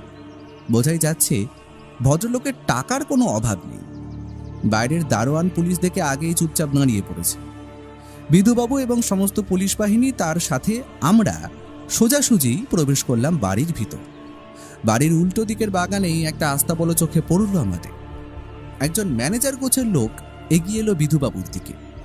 আপনারা হঠাৎ অফিসার? মানে কেন, কিছু কি হয়েছে? আমরা তো কিছুই বুঝতে পারছি না। আমরা লালবাজার থেকে আসছি। আমরা গোপন সূত্রে খবর পেয়েছি এই বাড়িতে স্মাগলিং জাতীয় এমন কিছু ঘটছে যা আইনের বিরুদ্ধে, এবং এখানে সেই স্মাগলিংয়ের জিনিসপত্র লুকানো আছে, তা আমাদের কাছে খবর আছে। এই যে সার্চ ওয়ারেন্ট, আমাদের নিজেদের কাজ করতে দিন। বাধা দেওয়ার চেষ্টা করলে এর ফল কিন্তু খারাপ হবে। বিধুবাবুর কথাটা শেষ হওয়ার আগেই হঠাৎ করে একজন মাঝবয়সী ভদ্রলোক আমাদের দিকে এগিয়ে এসে হাত জোর করে আধা বাংলা এবং আধা হিন্দিতে বলে উঠলেন, আরে গুসা কেন হচ্ছেন পুলিশ সাহেব? আপনারা আপনাদের মতো যা যা করবার করবেন, সারাজ করবার আপনারা করতেই পারেন। আমি অনুমতি দিলাম, কথা দিলাম, আপনারা কিছুই পাবেন না স্যার। শুধু শুধু এই আম আদমিকে পরেশান করা, কে এই ভুলভাল খাবারগুলো দেয় আপনাদের, কি বলবো বলেন দেখি? ভুলভাল খবর নয়, ঠিক খবর। সেটা আপনার বাড়িটা সার্চ করলেই নিশ্চয়ই বুঝতে পারা যাবে। দয়া করে সরে যান, আমাদের নিজেদের কাজটা করতে দিন। আরে করবেন করবেন, আলবাত করবেন। আসুন আসুন, আগেই বলে দিলাম আমি সিধা সাদা আদমি আছি। একটা সাকসেসফুল বিজনেস আছে, তাছাড়া খারাপ কিছুর সাথে আমি যুক্ত নই। আপনারা কিছুই পাবেন না, কথা দিলাম। যান যান, নিজেদের কাজ করেন। লোকটার কথাই সত্যি হতো। পুলিশ প্রায় 3 ঘন্টা ধরে তন্ন করে খুঁজেও সেই বাড়িতে কোনো স্মাগলিংয়ের জিনিসপত্র খুঁজে পেলই না। এমনকি মার্কাস দলের কোনো হদিশও সেখানে মিলল না। বিধুবাবু অত্যন্ত নিরুপায় দেখাচ্ছিলেন। বোঝাই যাচ্ছে উনি ওনার গুপ্তচরের ওপর অত্যন্ত ভরসা করেছিলেন। তবে এখানে এসে কিছুই উদ্ধার করতে পারবেন না, সেটা হয়তো ওনাকে ভিতর থেকে ভেঙে দিয়েছে। তবে হতেও পারে যে রসিকলাল আগে থেকেই আমাদের আসার খবরটা ভিতরের কারো কাছ দিয়ে পেয়ে গিয়ে জিনিসপত্র আগেই সরিয়ে রেখেছে অন্য কোথাও। বিধুবাবুরা যখন ক্লান্ত হয়ে সেই বাড়ির বৈঠকখানার সোফার বসে একটু বিশ্রাম নিচ্ছেন, হঠাৎ করেই এমন সময় ও বলে উঠল, আচ্ছা রসিকলালজি, আপনি ওই ঘোড়ার স্যাডেলটা কোথায় পেলেন? ওটা যে আগের দিন রেসের মাঠে যে তার রঞ্জনবাবুর ঘোড়াটির স্যাডেল, আমার যতদূর মনে পড়ছে সেটা তো অন্য একটা লোক কিনেছিল। তা আপনার বাড়িতে আসলো কি করে? ভদ্রলোক হয়তো এই জিনিসটার ব্যাপারে প্রস্তুত ছিলেন, হয়তো এটা সরিয়ে ফেলতে ভুলে গেছে। তিনি একটু আমতা আমতা করে বলে উঠলেন, কি আরে ও জিনিস কিনে এনেছে আমার ছোট ভাই রামেন। ওর ঘোড়ার খুব শখ আছে। আস্তা বলে দেখুন না, এখনো 10-12 ঘোড়া হ্যাঁ, সব মতলব উসকা পছন্দের ঘোড়া আর কি। আচ্ছা বুঝলাম। তবে আপনি বলছেন রেসের মাঠ নিয়ে আপনার কোনো ইন্টারেস্ট নেই? হ্যাঁ একদম সহি বলেছেন। আরে আমি বিজনেস নিয়ে ব্যস্ত মানুষ, ওসব নিয়ে আমার ভাববার টাইমটা কোথায় বলেন দেখি। তবে আপনাকে তো ঠিক পুলিশ বলে মনে হচ্ছে না। আপনার পরিচয়টা কি একটু বলবেন? আমি একজন সত্যান্বেষী, আপনারা যাকে প্রাইভেট ইনভেস্টিগেটর বলেন। ওইসব ছাড়ুন, আপনার বাড়িতে আস্তাবলের দিকটা একবার দেখতে পারি কি? যদি ভুল না করি আপনি কি সেই ফেমাস সত্যান্বেষী ব্যোমকেশ বাবু, তাই তো? আরে কি সৌভাগ্য আমার, আপনার পায়ের ধুলো পড়েছে আমাদের বাড়িতে। আপনারা কি সন্দেহ করছেন আমি ঘোড়ার পেটের মধ্যে চুরির জিনিসপত্র লুকিয়ে রাখবো? চলেন চলেন, আপনাদের সমস্ত ডাউট ক্লিয়ার করে দিচ্ছি আমি। সত্যি কথা বলতে পুরো আস্তাবল খুঁজেও আমরা চেতক নামের ঘোড়াটি খুঁজে পেলাম না। এমনকি ওনার আস্তাবলে কোনো কালো রঙের ঘোড়াই নেই। আমরা হতাশ হয়ে ফিরে এলাম ওনার বাড়ি থেকে। তবে হঠাৎ করেই ওর মুখের কোনো একটা মৃদু হাসি লেগে থাকতে দেখলাম। এ হাসি আমি চিনি, এ সাধারণ ব্যাপার নয়। ও হয়তো কিছু বুঝতে পেরেছে। এখন জিজ্ঞেস করলে হয়তো কিছুই বলবে না, তবে ওকে আমি ভালো মতোই চিনি। বাড়ি ফিরে সে নিজের ঘরে চলে গেল। যাওয়ার আগে বলে গেল, বুঝলে ভাইয়া, তুমি এখন আর আমাকে একদম বিরক্ত করবে না। তোমার বউঠানকেও বলে দাও ব্যাপারটা। এখন আমায় ভাবতে হবে, কেসটার অনেকটাই সমাধান করে এনেছি। এখন পরপর সূত্রগুলো একটা একটা করে মিলিয়ে নিতে হবে ভাইয়া। আমি আর কি বলবো, নিজের মতো নিজের ঘরে গিয়ে লেখার কাজে হাত লাগালাম। জানলার পর্দাটা সরিয়ে একবার দেখার চেষ্টা করলাম বাইরের দিকে। হ্যাঁ, যা সন্দেহ করেছিলাম তাই। পাগলটা এখনো সেখানেই বসে আছে। লোকটা কি এখানেই আস্তানা কিনে নিল নাকি? এটা আসলে পাগল, না এটা একটা গুপ্তচর যে আমাদের উপর নজর রাখছে? কে জানে। রাতের বেলা খাওয়া দাওয়া শেষ করে আমরা তখন বৈঠকখানায় বসেছি। এমন সময় হঠাৎ করেই টেলিফোনটা বেজে উঠল। ও সময় নষ্ট না করে তড়িঘড়ি গিয়ে টেলিফোনটা তুলে নিল। হ্যাঁ বিধুবাবু, বলুন। কি আপনি ঠিক বলছেন তো? এটা তো সাধারণ ব্যাপার নয়। অবশ্যই আমাদের সাবধানতা অবলম্বন করাই উচিত। আপনি একটা কাজ করুন, এক্ষুনি 2-3 জন লোককে ছদ্মবেশে বাড়ির চারিদিকে ঘোরাঘুরি করতে বলুন। সেটাও ঠিক, আপনাদের পৌঁছতে ঘন্টাখানেক তো লাগবেই। দেখছি আমি কি করা যায়। ফোনটা রেখে ও তাড়াতাড়ি আমাদের উদ্দেশ্যে বলল, পুটিরাম, তাড়াতাড়ি বাড়ির সমস্ত দরজা জানালা বন্ধ করে দাও। সদর দরজায় এখনই তালা লাগিয়ে দাও, আর কেউ বাড়ির জানালার পাশে যাবে না। বিধুবাবু খবর দিয়েছেন আজ রাতে আমাদের বাড়িতে নাকি হামলা হতে পারে। পুলিশ পৌঁছতে 1 ঘন্টা তো লাগবেই, ততক্ষণ সাবধানতা অবলম্বন করাই শ্রেয়। যেমন বলা তেমন কাজ। আমরা পুরো বাড়ির সমস্ত গেট তালা মেরে দিলাম, অপরদিকে জানলাগুলো তাড়াতাড়ি বন্ধ করে ফেললাম। ব্যাপারটা সত্যিই ভয়, কারণ যদি মার্কাস গ্যাং আমাদের পেছনে লেগে থাকে তবে ওরা যা খুশি করতে পারে। আর ওদের তো আর লোকবলের অভাব নেই, তার উপর বাইরে ওই গুপ্তচর। বাড়ির সব কিছু বন্ধ করে আমরা তখন বৈঠকখানায় বসেছি। হঠাৎ করেই এমন সময় ও উঠে গেল ঘরের দিকে। তারপর নিজের পাশ বালিশটা জানলার কাছে দাঁড় করিয়ে রেখে ঘরের আলোটা নিভিয়ে অন্য কম পাওয়ারের আলোটা জ্বালিয়ে দিল। অদ্ভুত ব্যাপার তো, কোল বালিশের ছায়াটা জানলার ওপর পড়ার সাথে সাথেই ওটাকে একটা মানুষ দাঁড়িয়ে আছে মনে হচ্ছে। আমি বুঝতে পারলাম ও এটা ফাঁদ তৈরি করে রাখলো। বৈঠকখানায় ফিরে এসে আমরা কেসটা নিয়ে আলোচনা করছি। বৌঠানকে সবটা বুঝিয়ে বলছি। ঠিক 15 মিনিটের মাথায় একটা তীব্র বিস্ফোরণের শব্দ কানে এলো আমাদের। এটা যে কোনো বন্দুকের গুলির শব্দ তা বলে দিতে হয় না। আর তার সাথে সাথেই প্রচণ্ড জোরে কাঁচ ভেঙে পড়ার শব্দও কানে এলো আমাদের। ছুটে গিয়ে ঘরে গিয়ে দেখি পাশবালিশটা ওপাশে পড়ে রয়েছে। আর সেটা লক্ষ্য করেই যে গুলি চালানো হয়েছে তাতে আমাদের কোনো সন্দেহই নেই। আর জানলার কাঁচ ভাঙার কারণে ঘরের চারিদিকে এখন ইতস্ততভাবে আছে ছড়িয়ে কাঁচের ভাঙা টুকরো। জোর বাঁচা বেঁচে গেছি। লোকগুলো বাঁশবালিশটাকে আমি ভেবে গুলি চালিয়েছিল। বিধুবাবুকে অত্যন্ত ধন্যবাদ। আমরা তবে ঘরে বসে রয়েছি কেন? তাড়াতাড়ি গিয়ে ওই লোকগুলোকে ধরে ফেললেই তো হয়। তোমার যা বুদ্ধি! ওই লোকগুলো এখন সংখ্যায় প্রায় 4-5 জনেরও বেশি হবে, এবং প্রত্যেকের হাতেই আছে হয়তো একটি করে আগ্নেয়াস্ত্র। সুতরাং ওদেরকে ওদের মতো থাকতে দাও। চিন্তা নেই, পুলিশ হয়তো 10 মিনিটের মধ্যেই ঢুকে যাবে। ফোর্স পাঠিয়েছেন বিধুবাবু। যদি ধরা পড়ার হয় গ্যাংটা আজ রাতেই পড়ে যাবে, অত চিন্তা করে লাভ নেই। সেই দিন রাতেই 12টা নাগাদ বিধুবাবুর ফোন এল। একটা সাদা রঙের গাড়ি সঙ্গে 4 জন গুন্ডা গোছের লক্ষ্যে পুলিশ নাকি গ্রেফতার করেছে চৌরাস্তার মোড় থেকে। লোকগুলো এখন পুলিশের হেফাজতে। তথ্য কিছু উগরে দেয়নি, তবে তাদের ওপর কৃপা বর্ষানো হবে সেটা আন্দাজ করতে পারলাম। তবে কেসটা কি এখানেই শেষ? এতটাই এখনো ধরা পড়লো কই ভাইয়া? অপরদিকে ঘোড়াটিও এখনো উদ্ধার করা যায়নি। স্মাগলারদের ধরতে হবে এখনো, কত কাজ বাকি। আর তুমি বলছো কেস শেষ? আর সেইগুলো কবে হবে? কালকের দিনটা স্মরণীয় হতে চলেছে বন্ধু, তৈরি থাকো। পরের দিন সকালে ও তড়িঘড়ি আমায় ঘুম থেকে তুলে তৈরি হয়ে নিতে বলল। আমি ওর কথা মতো সকালের খাবার খেয়ে প্রস্তুত হয়ে নিলাম।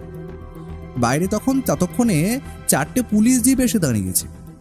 প্রায় 10-15 জন সশস্ত্র পুলিশের লোক দেখে আমি অবাক হলাম সব থেকে বেশি। আজও কি কারো বাড়ি রেড করতে যাব নাকি কালকের মতো? তবে গাড়ি যখন চলতে শুরু করলো, ও এবং বিধুবাবুর কথা শুনে বুঝতে পারলাম যে আমরা চলেছি রেসের মাঠের দিকে। আর আজ রবিবার হওয়ায় রেসের মাঠে বেশ ভিড় হবে, আর সকাল 10টার দিকে একটা রেস শুরু হবে। আর বিধুবাবুর কাছে পাকা খবর আছে এই রেসে নামছেন রঞ্জন বসাক এবং যশবন্ত সিং এর ঘোড়া, সঙ্গে রসিকলালের ঘোড়াও অংশগ্রহণ করলে তাতে অবাক হব না। আমরা প্রথমে রেসের মাঠে প্রবেশ করার সাথে সাথেই বুঝতে পারলাম ঘোড়দৌড় শুরু হয়ে গিয়েছে।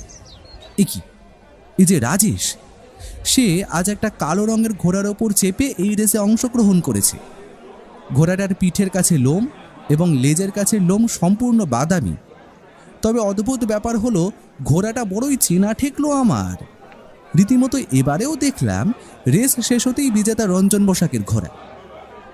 রাজেশ তখন একপাশে দাঁড়িয়ে ট্রফিটা নিয়ে উঁচু করে দর্শকদের উদ্দেশ্যে দেখাচ্ছে, আর রঞ্জন বসাক এবং যশবন্ত সিং দুইজনই সেই দিকে তাকিয়ে দেখছে।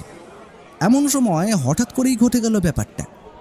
বিধুবাবু আকাশের দিকে বন্দুক ফায়ার করলেন, তারপর চিৎকার করে বললেন, কেউ কোথাও নড়ার চেষ্টা করবেন না। পুরো রেসে স্টেডিয়ামের সমস্ত দরজা পুলিশ ঘিরে রেখেছে, তাই বাইরে যাওয়া অসম্ভব। আর এখানে সশস্ত্র বাহিনী রয়েছে। কথাটা শেষ হওয়ার আগেই আমরা একটা অদ্ভুত ব্যাপার লক্ষ্য করলাম। হঠাৎ করেই ঘোড়ার ওপরে বসে থাকা রাজেশকে এক ঝটকায় ঘোড়াটা তীব্র ঝাঁকুনি দিয়ে ফেলে দিল মাটিতে। তারপর অত্যন্ত ক্ষোভে আর রাগে ফুঁসতে ফুঁসতে ঘোড়াটা এগিয়ে গেল রাজেশের দিকে। ছেলেটা ভয়ে ততক্ষণে পিছনে সরে এসেছে। আমায় ছেড়ে দে, আমি কিছু করিনি। বিধুবাবু, পুলিশদের বলুন ঘোড়াটা নিয়ন্ত্রণে আনতে, ওটাই যে এখন সব থেকে মূল্যবান সম্পদ। একসাথে 3-4 জন প্রশিক্ষণপ্রাপ্ত পুলিশের লোক এবং কিছু ঘোড়ার ট্রেনারের দৌলতে ঘোড়াটা একটু শান্ত হলো। এবার ও তাড়াতাড়ি পুলিশগুলোর উদ্দেশ্যে বলে উঠল, একটা কাজ করো, ঘোড়াটার পিঠে বাঁধা স্যাডেলটা খুলে আনো তো সবাই মিলে, আর সেটা করবে খুব সাবধানে। যেমন বলা তেমন কাজ। চারিদিকে তখন ভিড় জমে গেছে। এখানে কি হচ্ছে তা দেখার কৌতূহল। আমি অবাক হয়ে দেখলাম, ও সেই ঘোড়াটার স্যাডেলটা একটু নাড়াচাড়া করতেই সে তার গুপ্ত পকেটগুলো থেকে রেস ট্র্যাকের ওপর ঝনঝন করে পড়লো কয়েকটা ধাতুর জিনিস। এ যে দেখছি সোনার বিস্কুট, একটা নয়, প্রায় 15 থেকে 20টা হবে। অত্যন্ত গোপনে এটা ঘোড়ার স্যাডেলটার ভিতর গুপ্ত পকেট বানিয়ে লুকিয়ে রাখা হয়েছিল। গ্রেফতার হলেন রঞ্জন বসাক, তার ট্রেনার রাজেশ। পুলিশ গিয়ে তুলে আনলো রসিকলালকে। থানায় এবার যেন একটা বড় বড় সভা বসতে চলেছে, আর সেই সভার মধ্যমণি হলো আমার বন্ধু ব্যোমকেশ। আর কিছুক্ষণের মধ্যেই আমরা সমস্ত সত্যটা জানতে পারব। এখন অপেক্ষা করা ছাড়া আর কোনো উপায় নেই। রসিকলাল ভদ্রলোক রাগে ফুঁসছেন আর আমাদের গালিগালাজ করছে। রঞ্জন বসাক এখন শান্ত। বিধুবাবু, আমি এবং থানার সবাই তখন ওর মুখের দিকে তাকিয়ে, কখন ও কথা বলবে। ও নিজের পকেট থেকে একটা সিগারেট ধরিয়ে তাতে একটা সুখ টান দিল, তারপর বলল, তা রসিকলাল বাবু, আপনার যে এতগুলো সোনার বিস্কুট ধরা পড়ে গেল তার জন্য বুঝি আমায় গালমন্দ করছেন আশা করি? আপনি আমার কতগুলো টাকা লোকসান করলেন তার কোনো হিসাব নেই। আচ্ছা, তাই বুঝি। আর আপনি যে আমার বাড়ির বাইরে আমায় খুন করার জন্য গুন্ডা লাগিয়ে গুলি চালালেন, একবার অপহরণ করলেন, একবার গাড়ির নিচে পিষে মারতে চাইলেন, সেটার কি? রসিকলাল সব কটা দেখে নিবে। আমার টাকার অভাব নেই, বেরিয়ে তো আসবো ঠিকই, তখন কিসি কো নেহি ছোড়েগা ইয়ে রসিকলাল। সবই তো বুঝলাম, তবে এখনো রামু ছেলেটার মৃত্যুর কারণ কি জানা গেল না। সেটার রহস্য উন্মোচন করলে ভালো হতো ব্যোমকেশ বাবু। তাহলে যে প্রথম থেকেই শুরু করতে হয়? তাই করুন না হয়। বেশ, তবে জেনে রাখুন, এই যে রঞ্জন বসাক এবং রসিকলাল, এই দুইজনই মার্কাস দলের এক একজন বড় রত্ন। এরা বিজনেস পার্টনার বলা চলে। তবে ধীরে ধীরে এরা আন্ডারওয়ার্ল্ডে ঢোকা শুরু করে। তখন থেকেই বেশি টাকা কামানোর লোভে এরা শুরু করে সোনার স্মাগলিং। বিদেশ থেকে কম দামে সোনা এনে সেগুলি দেশের বাজারে চড়া দামে বিক্রি করাই ছিল এই এদের কাজ। আর সেই সোনার স্মাগলিংয়ের জন্য এরা আবিষ্কার করে এক অভিনব পদ্ধতি। রেসের মাঠে এরা আসতই প্রতি সপ্তাহে, আর সেই সময় ঘোড়ার সঙ্গে স্যাডেলের মধ্যে লুকিয়ে সোনা পাচার করত এরা। নিজেরাই নিজেদের ঘোড়ার স্যাডেল চড়া দামে কেনার মাধ্যমে সহজেই সোনার আদান প্রদান হয়ে যেত সবার অগোচরে। আমি এই ব্যাপারটা ধরতে পারি রসিকলালের বাড়িতে আগের দিনের দেখা ঘোড়াটার স্যাডেলটি দেখে। তখনই বুঝতে পারি স্মাগলিংয়ের পেছনে আসল রহস্য কি, আর সবটা উদ্ধার করি আজকে, যেটা আপনারা সবাই জানেন। কিন্তু খুনটা? আসছি। প্রথমেই জানিয়ে রাখি, এই রঞ্জন লোকটার ঘোড়া চুরি যায়নি। সে রসিকলালের কাছে ঘোড়াটিকে লুকিয়ে রাখার চেষ্টা করে, আর আমায় সেই ঘোড়া উদ্ধারের দায়িত্ব দেয়। আসলে তার উদ্দেশ্য ছিল যেভাবেই হোক পুলিশের ওপর ওনার প্রতি ভরসা বৃদ্ধি করা, কারণ দুদিন আগে তার পুরনো ঘোড়ার ট্রেনার রামুর খুনের ঘটনায় পুলিশ তার উপর সন্দেহ করেছিল। এর মধ্যে স্মাগলিং করাও মুশকিল হয়ে উঠেছিল। তবে আমি যে ঘোড়া খুঁজে বার করার সঙ্গে সঙ্গে এতগুলো তথ্য খুঁজে বার করে ফেলব, সেটা তিনি জানতেন না। আসলে আজ রেসের মাঠের যে কালো ঘোড়াটাকে আপনারা দেখেছেন, সেটাই চেতক। আমার বিশ্বাস রঞ্জন বসাক ওই ঘোড়াটার লোমে রং করে ওকে অন্যরকমের দেখতে বানানোর চেষ্টা করেছিল, তবে শেষ রক্ষা আর হলো কই। আচ্ছা রঞ্জনবাবু, রামু ছেলেটা আপনাদের সমস্ত স্মাগলিংয়ের ব্যাপার জানতে পেরে গিয়েছিল, তাই না? তাই ওকে এই দুনিয়া থেকে সরিয়ে দিলেন, তাই তো? আর সেই খুনটা করেছে আপনারই এখন বর্তমান ঘোড়ার ট্রেনার রাজেশ। ঘোড়াটি নিজের চোখের সামনে রামুকে শেষ হতে দেখেছে রাজেশের হাতে, তাই আজ ঘোড়াটা ওকে দেখে এতটা ক্ষেপে উঠেছিল।